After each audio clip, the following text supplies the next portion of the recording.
મિત્રો ડેમોમાં સ્ટેટસ જોયું। સ્ટેટસ બનાવવા માટે તમે મારી યુટ્યુબ ચેનલમાં નવા હોય તો ચેનલને સબસ્ક્રાઈબ કરી લો। તો મિત્રો ચાલો વિડીયો સ્ટાર્ટ કરીએ। મિત્રો એના માટે તમારે અલાઇટ મશીન એપ્લિકેશન ઓપન કરી લેવાનું। અલાઇટ મશીન એપ્લિકેશન તમને પ્લે સ્ટોર ઉપરથી મળી જશે, ત્યાંથી ડાઉનલોડ કરી લેવાનું થશે। ડાઉનલોડ કર્યા પછી આ પ્રમાણે ઓપન કરી લેવાનું। અહીંયા ઓપન કર્યા પછી અહીંયા પ્રોજેક્ટ ફાઇલ પર આવી જવાનું। અહીંયા બીટમાર્ક પ્રોજેક્ટ, શેક ઇફેક્ટ અને પીએનજી આ ત્રણેય વેરીફાઈ કરી લેવાનું થશે। આ ત્રણેયની લિંક હું તમને ડિસ્ક્રિપ્શન બોક્સમાં આપી દઈશ, તમારે ત્યાંથી ડાઉનલોડ કરી આને અહીંયા વેરીફાઈ કરી લેવાનું થશે।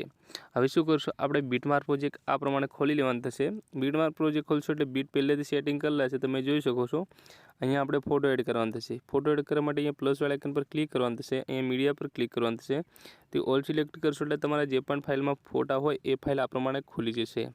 આ પ્રમાણે તમારા જે ફોટા ખુલી જશે, તમારે છે ને જે પણ ફોટા પર સ્ટેટસ બનાવવું હોય એ ફોટા પર ક્લિક કરી લેવાનું થશે। હું અહીંયાથી એક ફોટો સિલેક્ટ કરી લઉં। આ પ્રમાણે તમે જોઈ શકો છો ફોટો આપણો ફૂલ સાઇઝમાં નથી, એને ફૂલ સાઇઝમાં કરવા માટે ખૂણામાં 3 ડોટ પર ક્લિક કરી લેવાનું અને 5મા નંબર પર ફિલ કોમ્પ્રોમાઇઝેશન એરિયાના ઓપ્શન પર ક્લિક કરશું એટલે આ ફોટો આપણો આ પ્રમાણે ફૂલ સાઇઝમાં થઈ જશે, તમે જોઈ શકો છો। હવે શું કરીશું, ફોટો આપણો અહીંયા સુધી છે, એને એન્ડ સુધી લઈ જવા માટે આપણે વિડીયોની એન્ડમાં જતા રહીશું। અહીંયા ક્લિક કરશું એટલે ફોટો એન્ડ સુધી લાગે છે આ પ્રમાણે। હવે શું કરીશું, ફર્સ્ટમાં આવી જઈશું મિત્રો। હવે આ ફોટાને આપણે કટ કરવાના છે મિત્રો। તમે અલગ અલગ ફોટા પણ એડ કરી શકો છો બીટના હિસાબે, હું એક જ ફોટા પર બતાવું છું મિત્રો। તમારે એકવાર તીરવાળા ઓપ્શન પર ક્લિક કરવાનું, ફોટા પર ક્લિક કરવાનું, અહીંયા ક્લિક કરશું એટલે આ પ્રમાણે ફોટો કટ વાગી જશે। ફરી તીરવાળા ઓપ્શન પર ક્લિક કરશું, ફોટા પર ક્લિક કરશું, અહીંયા ક્લિક કરશું એટલે કટ વાગી જશે। આ પ્રમાણે છે ને તમારે તીરવાળા ઓપ્શન પર ક્લિક કરી ફોટા પર ક્લિક કરીને આ પ્રમાણે છે ને ફટાફટ ફોટાના કટ મારી દેવાના થશે મિત્રો। આ પ્રમાણે તમે જોઈ શકો છો। આમાં તમે છે ને આ પ્રમાણે બે બીટની અંદર એક ફોટો અલગ અલગ પણ સેટ કરી શકો છો, પણ હું એક જ ફોટા પર સ્ટેટસ બનાવી બતાવું છું। આ પ્રમાણે તમારે એન્ડ સુધી ફોટા કટ કરી લેવાના। હું વિડીયો સ્કીપ કરીને એન્ડ સુધી ફોટા કટ કરી લઉં છું। આ પ્રમાણે તમારે એન્ડ સુધી ફોટા કટ કરી લેવાના થશે, તમે જોઈ શકો છો। હવે શું કરશું, આપણે અહીંયાથી બેક જશું। બેક જ્યાં પછી આપણે શેક ઇફેક્ટ બાય સુનિલ એડિટિંગ પર ક્લિક કરી લેવાનું થશે। અહીંયા આપણને 1 અને 2 ઇફેક્ટ મળશે। શું કરશું, પહેલા નંબરની ફોટા પર ક્લિક કરી લેવાનું, અહીંયા નીચે ઇફેક્ટ પર જવાનું થશે, અહીંયા 3 ડોટ પર જઈ અને એને આપણે કોપી ઇફેક્ટ કરી લઈશું। અહીંયાથી ઇફેક્ટ આપણી કોપી થઈ જશે એટલે પાછું આપણે અહીંયાથી બેક જવાનું થશે અને આ પ્રમાણે બીટમાર્ક પ્રોજેક્ટ ખોલી લેવાનું થશે। બીટમાર્ક પ્રોજેક્ટ આપણું ખુલી જશે એટલે ઉપર સ્લાઇડ કરી લેવાનું, નીચે આપણો ફોટો આવી જશે। આ ઇફેક્ટ ક્યાંથી 1 2 3 4 ચોથા નંબરના ફોટામાં લગાવવાનું છે, ધ્યાન રાખજો। 1 2 3 4 ચોથા નંબરનો જે કટ મારેલો ફોટો છે ત્યાં આવી જવાનું અને ડ્યુરેશન પણ તમે જોઈ શકો છો 1.11 મોટો ફોટો આવે એના પર આપણે ક્લિક કરશું, ઇફેક્ટ પર જઈ 3 ડોટ પર જઈ અને આને આપણે પેસ્ટ કરી દઈશું। આટલું કરશું એટલે આ પ્રમાણે ઇફેક્ટ આપણી લાગી છે। ફરી આપણે છે ને અહીંયા 1 2 ફોટા કટ મારેલા છોડશું એટલે મોટા ફોટા પર આવી જવાનું। આ પ્રમાણે ફોટા પર ક્લિક કરશું, ઇફેક્ટ પર જઈ 3 ડોટ પર જઈ અને આને આપણે પેસ્ટ કરી દઈશું। આ પ્રમાણે લાગી છે।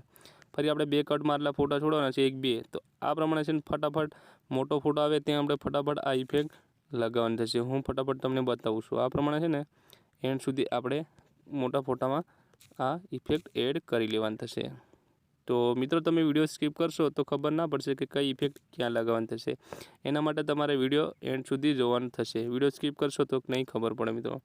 તો જે આ તમારે ઓલ મટીરિયલ જોઈતું હોય તો ટેલિગ્રામમાં પણ આપી દઈશ, ટેલિગ્રામની લિંક પણ તમને ડિસ્ક્રિપ્શન બોક્સમાં મળી જશે, તમારે ત્યાંથી જોઈન થઈ જવાનું। ત્યાં તમને અલાઇટ મોશનનું લેટેસ્ટ વર્ઝન પણ મળી જશે વિધાઉટ વોટરમાર્કનું મિત્રો। આ પ્રમાણે છે ને તમારે એન્ડ સુધી એડ કરી લેવાનું, વિડીયો સ્કીપ કરી અને એન્ડ સુધી એડ કરી લે। તો આ પ્રમાણે ઇફેક્ટ તમારે એન્ડ સુધી એડ કરી લેવાના અહીંયા સુધી। હવે શું કરશું, આપણે અહીંયાથી બેક જઈશું, બેક જ્યાં પછી શેક ઇફેક્ટ બાય સુનિલ એડિટિંગ પર ક્લિક કરી લઈશું। કર્યા પછી હમણાં છે ને એક બીજા નંબરની જે ઇફેક્ટ દેખાય એના પર આપણે ક્લિક કરી લેવાનું થશે। અહીંયા ઇફેક્ટ પર જઈ 3 ડોટ પર જઈ અને આપણે કોપી ઇફેક્ટ કરી લઈશું પહેલા નંબર પર। આટલું કરશું એટલે ઇફેક્ટ આપણી કોપી થઈ જશે। પાછા આપણે અહીંયાથી બેક જઈશું, બેક જ્યાં પછી આપણે હમણાં બીટમાર્ક પ્રોજેક્ટ ખોલી લેવાનું થશે।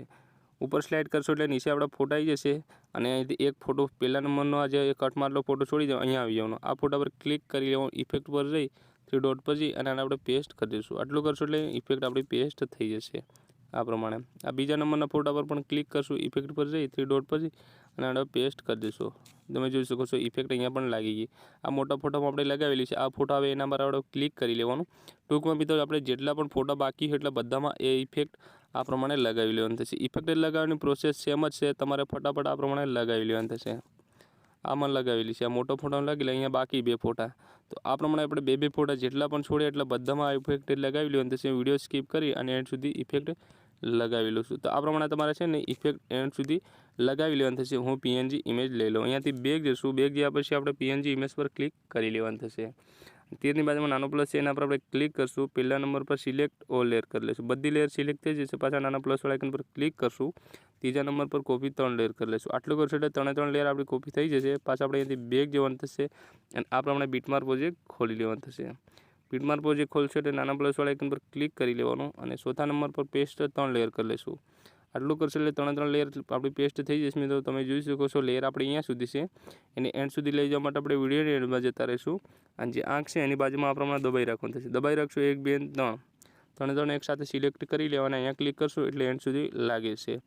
તો આટલું કરશું એટલે ફાઇનલી આપણું સ્ટેટસ બનીને તૈયાર થઈ જશે. અને ગેલેરીમાં સેવ કરવા માટે જે ઉપર ખૂણામાં તીરવાળો ઓપ્શન આપણે ક્લિક કરશું.